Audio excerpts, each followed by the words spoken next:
So I have a lot of yarn, and it's gotten to the point now it is not in what I call a manageable state, because instead of it just being neatly organized in boxes, it's just spilling out of every which corner.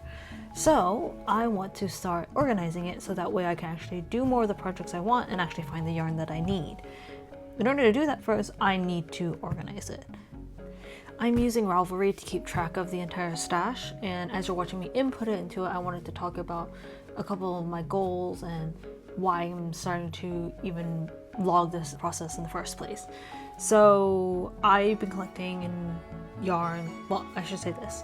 I've been crocheting for well over a decade and knitting more for the last couple of years. And as a result of that, I've been collecting a lot of yarn that I thought was interesting, or I had a project in mind that I wanted to do, so I got yarn that I thought would suit the project. But because of my personality, I had problems actually starting projects. And part of that was I didn't keep records, or I actually didn't remember things I made in the past. So I was like, oh, what's the reason to make them in the first place if I'm just going to give it away and not even take a picture of it? So this video essentially is the beginning of what I hope is a long-term project of not only to do stash busting or destash all the yarn that I have collected, but also to help me keep records and just talk through the different process of what I'm creating things or how I decide to create things and whatnot. So these things will come out whenever I feel like I have enough footage to basically recap at one point whatever I have done. So it may come intermittently, it can month to month. Hopefully I do these a bit more regularly. I'm actually working on projects a lot more regularly. So after putting everything into Ravelry, the total amount of yarn that I have amounts to 26,581 grams of yarn. And this is cotton yarn, this is wool yarn, this is linen yarn. So it's a whole lot of different varieties of yarns and different thickness and whatnot. I'm going to divide this by 100 because these skeins of yarn, which I was most commonly using, especially at the beginning of my journey of crocheting and knitting and whatnot, was 100 grams. So I'm going to divide this number by 100, and so we're going to count it as I have 265 essentially skeins of 100 grams of yarn.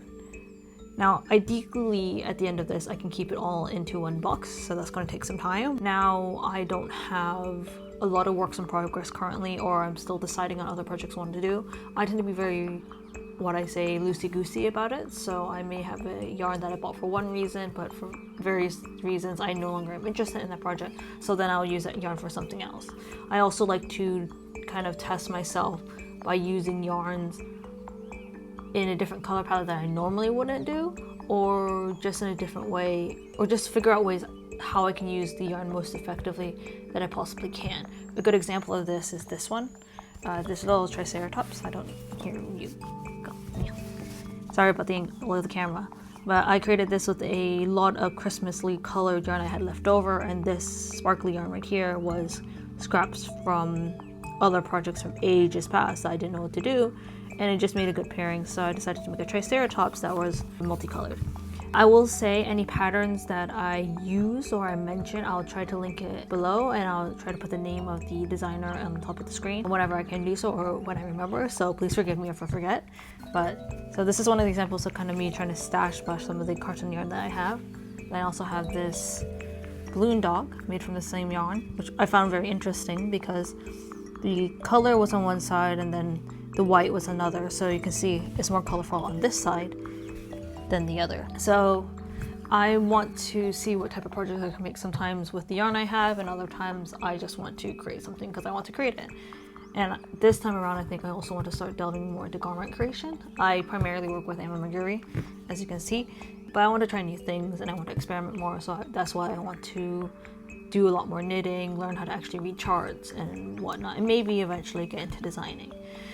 So as I talked about, these are past projects that I did and kind of more of my goals. I want to talk about more of the projects that I currently have in mind. Now note, these may change, these may never occur, but a couple of what I have ideas for or what I'm hoping to do, and ones that I currently have in progress. The one I'm currently working on is a small little Eeyore. This was by, I think, Fuzzy Poppy. The link of that again will be down below. Now I'm using crochet threads. I'm using a 2.25 millimeter hook. I love these hooks. These are from Clover. When I switched over to these things, my hand hurt a lot less because I used to get marks all the time on my fingers, and when I crocheted too much, I couldn't crochet because I was in so much pain, but switching to these made it a lot easier. This is a yarn. I made this once before as a gift, so in hopes to use up this crochet thread I am just going to make a bunch of these small little imamiguris. Originally got all this different crochet threads in the hopes of experimenting, making flowers and whatnot. So I want to start using a little bit, at least now, by making a bunch of amamaguri because I love giving them out as gifts, and a bunch of small ones is always very useful whenever you have a birthday party and you're like, oh no, I don't have a gift. Let me just give them one of the ones I've made already. I might try to see if I can make like 100 of tiny ones, but that's maybe a plan later down the road. Another project I currently have in mind is for this yarn. This is a sugar and cream Karen's, no, it's just sugar and cream, yeah. It's just a sugar and cream kind of cone. I actually do have a lot of cones, so I have to get through those. But I was thinking about making a market bed with this. This is actually something I got just before Joann closed. And I think this is the last thing I bought before Joann closed, which is very sad, by the way, as it was the place I grew up when taking sewing classes and whatnot. But yeah, so maybe making some sort of market bed with this, and whatever's left over, I'm probably making another plushie. I love plushies, and my excuse is that if I can't buy it, I just make it myself. So my other kind of project that I'm working on that it's kind of in an interesting state is a jacket out of granny squares. Now, as you can see here, these are a bunch of tiny granny squares that I made. This particular pattern of granny square actually comes from this book, this old Japanese book I got. I think this belonged to my... Is it that old? No, it's not that old.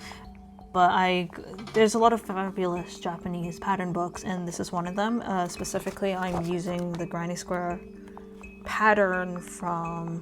Where is it? This page. But I don't like the design of this jumper in particular, so I'm taking this square design and seeing if I can make a kind of zip-up jacket of some sort.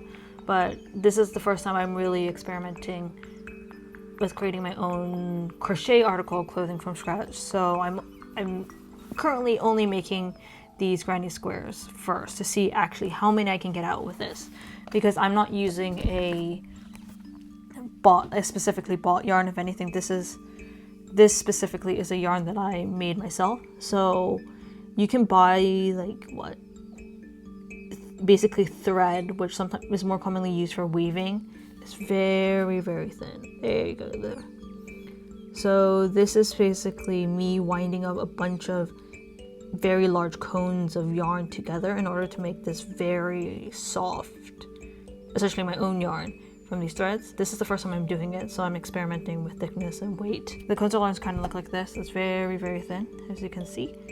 And so I just wound it up onto a skein together in order to make it thick enough to actually crochet with.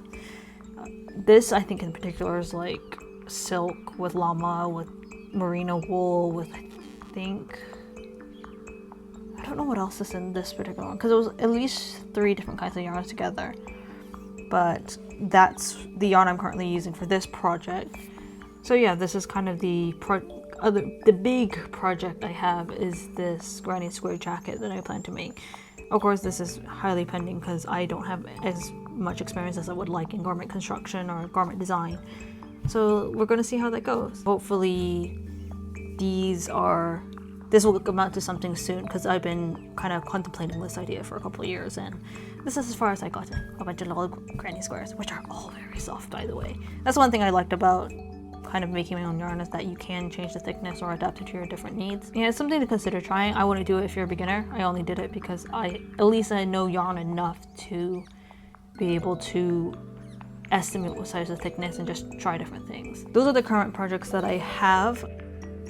As I said earlier, I will basically record different projects when I'm doing it and keep you guys updated. Hopefully I'm doing this a bit more regularly, but we don't know. So this is me just trying to get a first video out and kind of encourage myself to actually start doing it, or else I will never do it. So yeah, so it was nice talking about this, and I'll hopefully see you in the next video.